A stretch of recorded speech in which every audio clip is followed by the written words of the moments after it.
Healthcare is changing, and Dr. Nancy RN is here for you. The topics are many, but each program stands on its own with 3 key action points for you to learn. Your guide to a healthier you in a changing world. Dr. Nancy RN. Welcome to Dr. Nancy RN. Healthy you, healthy nation, healthy world. I'm Nancy Valentine, PhD and registered nurse. And this show is dedicated to you, the healthcare consumer, to help you navigate the healthcare system more effectively. Today we have 2 very special guests that are going to be with us and talk about their own experience and their journey with cancer. I'd like to introduce you to them. We have Clark and Anita Natali, and they are going to be telling us about their lives and how it changed for them in a very dramatic way. But let me tell you a little bit about them first.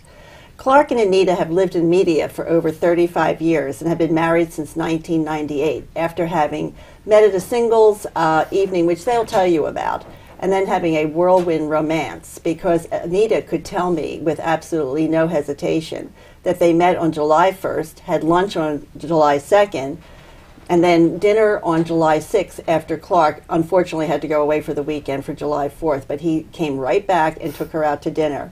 And from that moment on, they had a very vibrant and lively romance.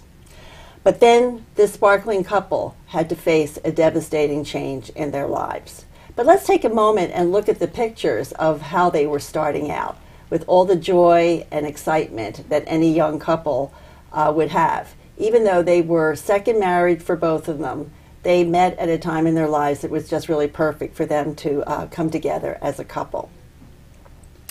We are going to meet them today, and they are going to tell us about their lives and how they are going to impart their story for the following purpose. They want to help you understand how you might have to live with cancer or someone that you know who is near and dear to you. And these are the 3 key points that they are going to be educating us about.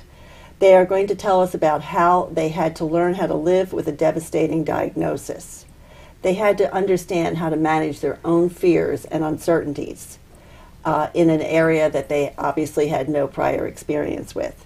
And then how to use hope, friendship, and their relationship with one another to stabilize the course of a long-term recovery. So I want to welcome both Anita and Clark to our show today, and I want to thank you in advance on behalf of Studio 21 and for the public, everyone that's watching this show, because it takes a lot of time and courage as well to really tell this kind of story. So I really want to thank you for all of us. Nice to be here. Thank you, Nancy. Thank you. Thank you. Okay, well, tell us about how you did meet and how your lives came together. Shall I start? Yeah. I was invited by a friend, I was single at the time, to attend a singles event at the Rose Tree Inn in Media. And I reluctantly went along. She pleaded with me, please go, and I thought, okay, I'll go. But I didn't like going to those sort of things. And in the middle of this room of people dressed in business attire, in walks Clark, who I had yet to meet, in shorts, very casually dressed. And I just thought, now that guy, that looks like a cool guy. And he came up to me a few minutes later and asked me to join him for a drink. I did, and the rest is history. And Clark, what's your version of that evening? I went there not as part of the singles party, but because I knew the bartender. And I stopped in to say hello. And I happened to look around the room and notice this beautiful young woman sitting at the bar. And I decided to go over and talk to her. And we really hit it off right away. So we exchanged phone numbers, and we agreed to meet the next day for lunch, which we did. And that went very, very well. At that time, I was on my way to the shore for the weekend. But while I was there, I could not stop thinking about Anita. So I called her from the shore, and suggested that if at all possible, if she would like to go out to dinner when I got back from the store. And she said yes. And you can pick it up from there. Well, and then really we just started dating on a regular basis. Now, I was not interested in getting very serious with anybody because I had two teenage boys to raise. One was 16, and the younger one was 13. And I was very focused on making sure that they got into college and graduated from college before I would pursue a romantic or long-term relationship. So I think that actually worked out well for us because it kept our relationship pretty light and fun, and we did a lot of fun things together. I learned how to ski with Clark. We went out to a number of ski vacations in Colorado, and we had a great time together. We had a lot of fun. Right. And that went on for a couple of years. And when my youngest got into college, I guess it was a few months before he started college, we went on a vacation to Florida to see his parents. And it occurred to us, what are we waiting for? And I remember having that conversation, driving on 95. What are we waiting for? Why wait? Let's tie the knot. So we decided to get engaged, which we did a few weeks later, and got married a year and a half after that. Very nice, a very nice story. So you were good planners and really went in with all the right intentions and all the right goodwill. Yes. I think so. That's great. And then your early married life, how did that go? Our early marriage life was a lot of fun. We moved into Clark's house, and of course I was anxious to turn this bachelor's house into a house for a couple, and I had all kinds of grand plans of redoing this and replacing that, and as we started down that path of considering what to do, the house developed some issues, like the windows needed to be replaced, and the roof started to have some serious leaks. So I had to put all that on the back burner. It was just as well, because as it turns out, we decided to rebuild our house and take it down to the foundation and build another house. Big project. It was a very big project, but we did a lot of careful planning. And around 2006, we started talking to a builder and an architect about pursuing this route. And then shortly after that, Clark was diagnosed with cancer, so we've had to put everything on the back burner and address that issue. Yeah. So tell us what happened. Well, as Anita said, we were investigating what we wanted to do with the house. And in 2007, we spent the summer at the seashore. And I would say the end of July, beginning of August, I noticed that I had a problem with one of my teeth and the gum surrounding that tooth. So I said to Anita, we're going to be coming home from the shore in September. I better make an appointment with my dentist to have him check out my tooth situation. So I made an appointment, and I went in to see him, and he took a look at my mouth and said, I don't like what I see. I want to send you across the hall to the oral surgeon to check out your gum. So I went there, and the oral surgeon checked me out and said, I would like to take a biopsy. He said I would be remiss if I didn't tell you that you could possibly have cancer. So that was a So you went for a loose tooth to have a loose tooth evaluated. And within no time, you're seeing two doctors, and one is saying you may have cancer. That is correct. So he said, number one, the tooth had to be removed, which he did early of the following week, and said that it would take a week to get the results of the biopsy. So we saw him at the end of the following week, and that's when he told me, or us, that I have oral cancer, which was a shock. Now, let me ask you, in terms of just basic oral health, we're encouraged to go and have a dental exam on a regular basis. Tell us how often you were normally going to the dentist, and what period of time between visits, between when you went and when you were now getting this shocking news. Right. At that time, I was seeing my dentist once a year. It was probably close to 8 months after I saw the dentist when I noticed the change in my mouth. So I was due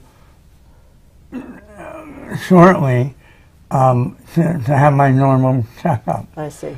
But I went as soon as we got back from the store. Not thinking that was anything serious. Right, just a loose tooth, something to check out. Well, right. It was very good that you went. Nonetheless, what happened when you got that news? Well, the first clue for me that this was a serious, far more serious than just a loose tooth, was when the oral surgeons, I guess it was the nurse or maybe even the oral surgeon, suggested that I come with Clark to get the results. And that really frightened me. I didn't like that whole, I thought that we're going to get bad news. I never thought it would be cancer. I thought maybe he would say, I don't even know what I thought he would say, but I certainly didn't expect that.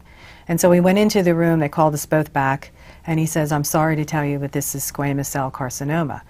And I felt like the wind was knocked out of me.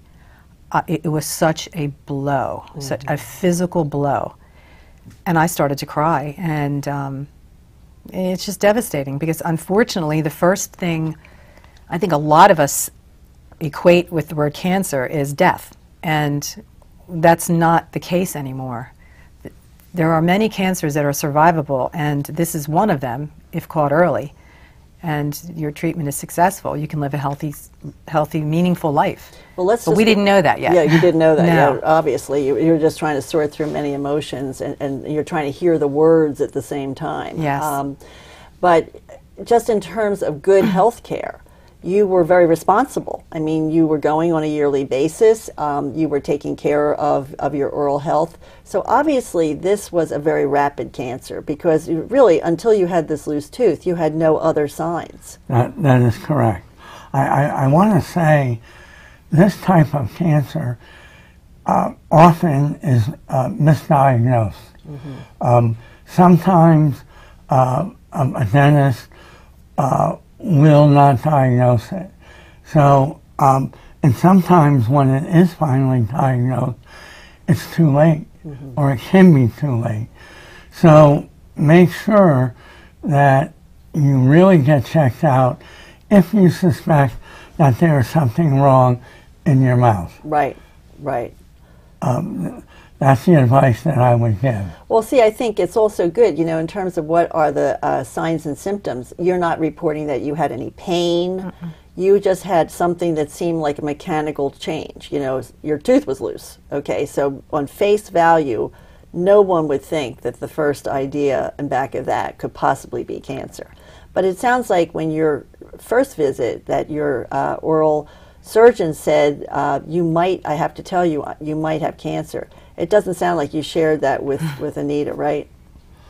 No, I did. You didn't share that you were afraid it might be cancer.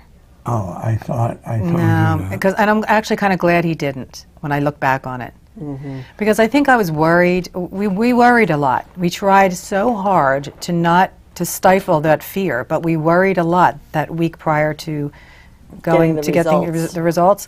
I think that if Clark had shared with me that he was afraid that the doctor said he was afraid it was cancer, I would have lost it. I'm not sure I would have held it together so well. Mm-hmm. So it was a blessing in disguise for me. Right. So he knew how to manage his own emotions at that point, just waiting to get the results before having any sharing conversation with you as a couple. And I'm okay with that. I'm really okay with the fact that he didn't share it with me. I mean, that's a tough piece of information to have. Right. And what you're hoping for is that you'll get the test and the test will be negative. Right. And then you'll just go on to the next, Yeah, and then that fear is for nothing. Right. Right. You can't believe that something like that could happen. I was never a smoker, a very mild drinker, social drink. So, and from what I found out, those two things can cause oral cancer. So, when he said that, I wasn't really shocked because I can't have cancer. Maybe I was in denial. Mm-hmm. But at any rate, once we found out, Anita, go ahead about what we did. Well, the oral surgeon gave us the telephone number of the University of Pennsylvania's head and neck surgery department. Mm-hmm. And I dialed the number as we were going into the parking lot, frantically dialing, and I could not get through. I think that one of the numbers was transposed. So by the time we got home, I found the 800 number online and dialed the 800 number, which was a very speedy way to get in to see a doctor, I must say. It was the best, it was really an easy way. And that person put me in touch with that department, and the person we were requesting wasn't available for a few weeks, and I became panicked, and I said, is there anybody else we can see? And she said, yes, you can come see Dr. Weinstein. Mm-hmm. So we were in Dr. Weinstein's office within 2 days. This was a Monday, we received those results, and I think we got to see him on Thursday. Yes, yes, it was the following Thursday, sometime like the middle of November. And went in to see Dr. Weinstein, and he, came into the room, took a look at my husband's mouth, and said, this is curable, I can fix this. And it was in a very self-assured, confident manner. I'm trying to find the right expression. It was not in a bragging sense, but in a very self-assured, I've done this many times before, I know what I'm seeing, we can fix this. Mm-hmm. And then he described what we would have to go through. Okay, now let's talk about how you received that. What were your emotions when he said those words to you? Well, I was very calm. I mean, he actually said it's 100% curable, which made me feel pretty good. And I know you broke down and cried when you heard the news. And when he said that, I said, well, when can we get started? He said, well, before Christmas. And we said, what? We want to take care of this as soon as possible. So he checked his appointment book, and he said he had an opening within 5 to 7 days. A cancellation. And we said, we'll take it. And so there were some necessary steps that we had to go through before pre-admission. And I forget the exact date. But of your surgery? Yes. The 21st of November, 2007. Right. So literally within 7 to 8 days after meeting with Dr. Weinstein, we were ready. I was ready to go in for surgery. Right. We did not want to wait. And again, it was another, you're panicked and you're thinking, what's this going to be like? So the shorter the period of time you have to go through that, the better. So we were very grateful that we could get in so fast. Right. And I think that impressed me the most was Dr. Weinstein didn't say, well, I think we should operate immediately. He said, look, if you want to wait until after Christmas, you should be fine. And we said no. We wanted to have it done right away. Right, you wanted that 100% certain cure right away. Yes.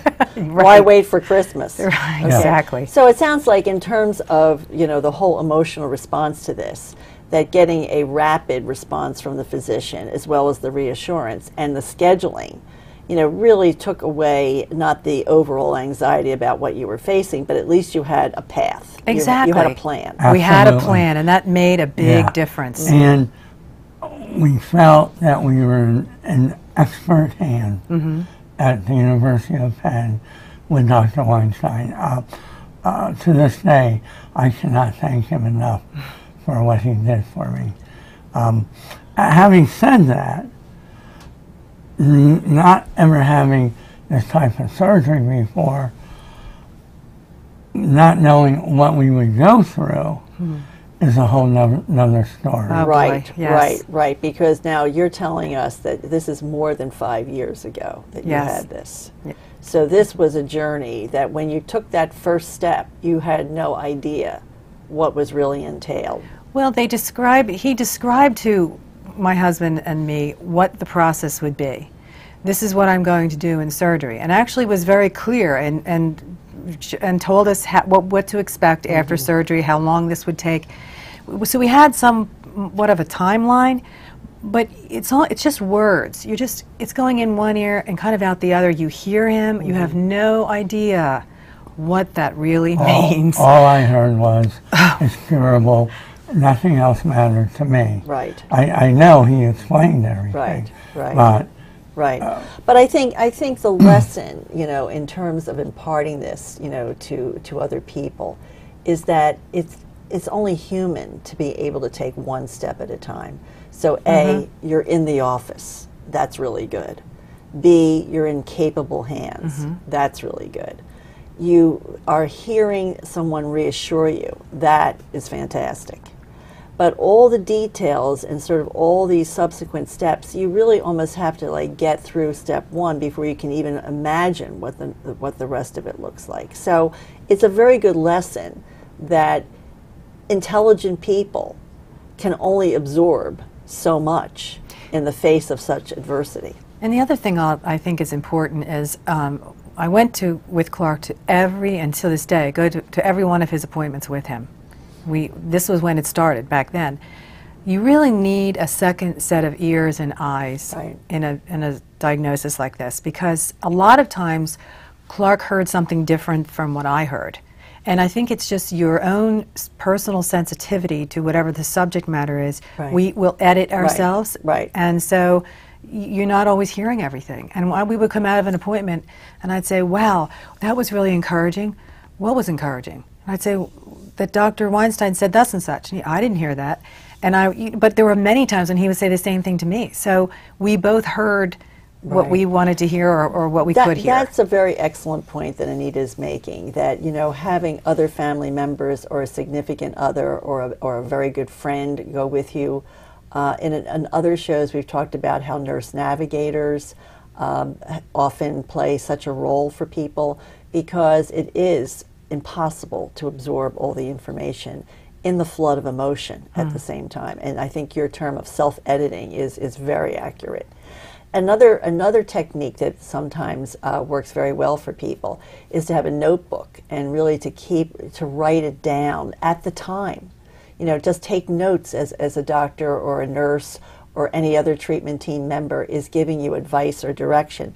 That way you at least have that verbatim as best as you can record it to go back and take a look at.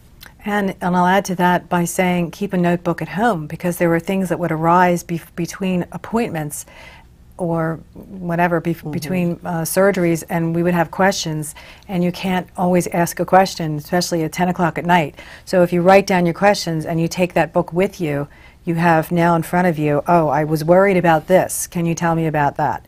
And that was helpful. So that notebook is great for taking notes with the doctor and keeping notes for yourself with any questions you might have. Right.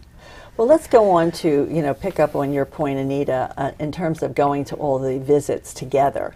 But that really speaks to your partnership, and to your marriage. And how did that, work with the two of you? I mean, here you've got a beautiful life. I mean, the pictures really, speak to that. You both look robust and healthy. You're skiing, in Colorado. You're having wonderful times in Florida. It sounds like, you had a lot going for both of you, and then suddenly you have to come together in a very different way. Tell us about that.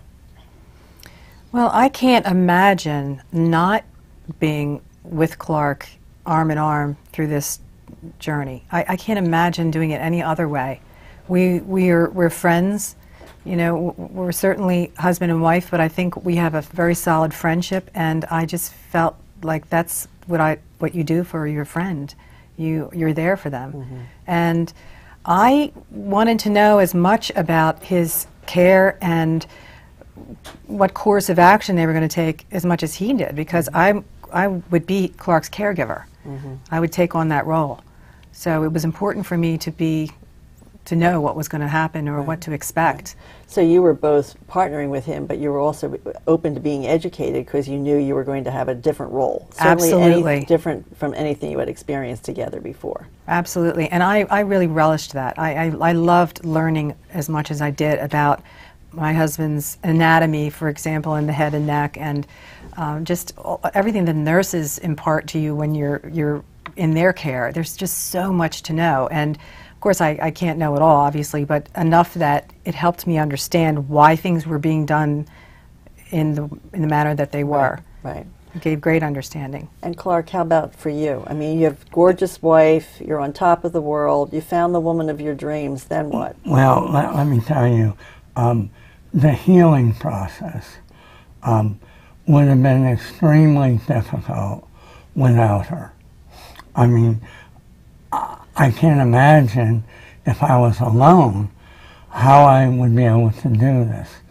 But, I mean, because for a long time, I was really incapacitated as far as helping myself.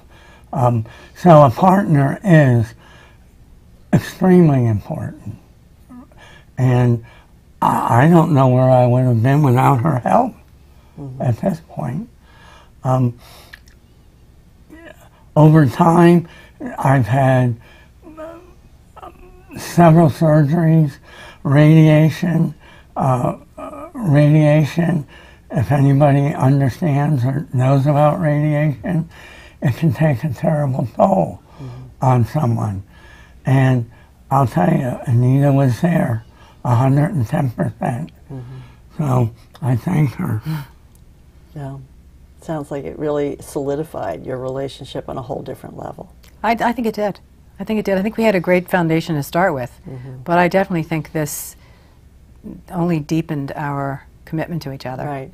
It does, I think, really, call that question, because it's known in the literature that often when couples face such a devastating experience, they don't necessarily come together, they do come apart. And that can be very difficult. But I think what we've heard today is the first of a series, because we are going to have Clark and Anita tell us more about their journey. But we have learned that from their example, people do handle these things differently. Clark was very calm and tried to be really sort of factual about learning that he had this diagnosis, whereas Anita was very emotional and was crying in the doctor's offices, very openly expressing her fear and uncertainty. But they were able to come together through that emotional bond and able to use that to help one another. So it really isn't critical that you have one response or another. It's just that how that response is expressed and what you can do with those emotions. I think that we also learned that going quickly to a very good place, getting the right people to take care of you is critical. And therefore, moving on that referral was Anita calling right away and getting the information and taking action. I think the third piece that we learned is that once they got some sense of reassurance, because truly, even when a physician says, I can cure this 100%, no one really ever knows what the full outcome is going to be. So there's always that leap of faith. So again, I want to thank you very much for being with us. And our next segment is really going to focus in on Clark, who was a very successful businessman. We'll tell you about his journey and how this changed his life. Thank you very much for joining us. Have a good day. I hope you enjoyed our conversation today and that the information will help you in meeting your health goals. Catch this program and other conversations on the website, drnancyrn.com. Or you can write to me as well. I welcome your comments and feedback. Thank you for listening, and join us again. And remember, with health, all things are possible.